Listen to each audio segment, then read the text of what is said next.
कहानी शुरू होती है अमेज़न के घने और खतरनाक जंगलों से, जहां रात के अंधेरे में एक शिकारी अपनी नाव पर खौफ से कांप रहा था। अचानक पानी के नीचे से जोरदार टक्कर होती है और नाव बुरी तरह हिलने लगती है। वो आदमी डर के मारे पानी में झांकता है, लेकिन जो वो देखता है उससे उसकी रूह कांप उठती है। एक विशालकाय एनाकोंडा। अपनी मौत को सामने देखकर वो आखिरी गोली खुद पर चला देता है। दूसरी तरफ एक डॉक्यूमेंट्री टीम उसी नदी में सफर कर रही होती है। इस टीम में टेरी, डैनी, गैरी और प्रोफेसर केल शामिल होते हैं। वे एक रहस्यमयी जनजाति की तलाश में निकले होते हैं, लेकिन उन्हें अंदाजा भी नहीं होता कि ये सफर उनकी जिंदगी का सबसे खतरनाक अनुभव बनने वाला है। रास्ते में उन्हें एक टूटी हुई नाव मिलती है, जिस पर एक आदमी मदद के लिए पुकार रहा होता है। टीम उसे बचा लेती है। उसका नाम सरॉन होता है, जो खुद को सांपों का शिकारी बताता है। शुरुआत में वो एक आम इंसान लगता है, लेकिन धीरे धीरे उसके आने के बाद अजीब घटनाएं शुरू हो जाती हैं। नाव का रेडियो अचानक काम करना बंद कर देता है और फिर सरॉन उन्हें एक खतरनाक शॉर्टकट रास्ते पर ले जाता है। आगे बढ़ते ही भयानक धमाके के साथ रास्ता साफ किया जाता है और अचानक सैकड़ों सांप नाव पर गिरने लगते हैं। अब सबको महसूस होने लगता है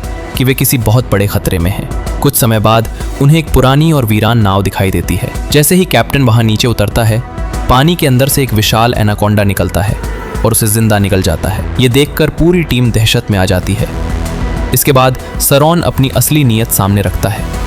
वो बताता है कि वो यहाँ एक विशाल एनाकोंडा को जिंदा पकड़ने आया है, जिसकी कीमत लाखों में है। इसके लिए वो किसी की भी जान जोखिम में डाल सकता है। वो बंदरों को चारे की तरह इस्तेमाल करता है और कुछ ही देर में एक 25 फुट लंबा एनाकोंडा हमला कर देता है। गैरी उसे बचाने की कोशिश करता है, लेकिन खुद ही उस सांप का शिकार बन जाता है। अपनी आंखों के सामने अपने साथी को मरते देख टीम पूरी तरह टूट जाती है। अब हालात और भी खतरनाक हो जाते हैं। टीम सरॉन को काबू करके बांध देती है, लेकिन तभी एक और भी बड़ा और खूंखार एनाकोंडा हमला करता है। वो एक एक करके टीम के बाकी लोगों को मार देता है। अब सिर्फ टेरी और डैनी ही बचे होते हैं। वे अपनी जान बचाने की पूरी कोशिश करते हैं। आखिरकार टेरी सही मौके पर गोली चलाकर उस सांप को मार देती है और प्रोफेसर केल सरॉन को बेहोश करके पानी में गिरा देता है। लेकिन उनका डर यहीं खत्म नहीं होता। वे एक पुरानी और खंडहर हो चुकी मिल में पहुंचते हैं, जहां सैकड़ों छोटे छोटे सांप रेंग रहे होते हैं। अचानक सरॉन फिर से जिंदा सामने आ जाता है और उन्हें पकड़ लेता है। वो उन्हें एक 40 फुट लंबे विशाल एनाकोंडा के सामने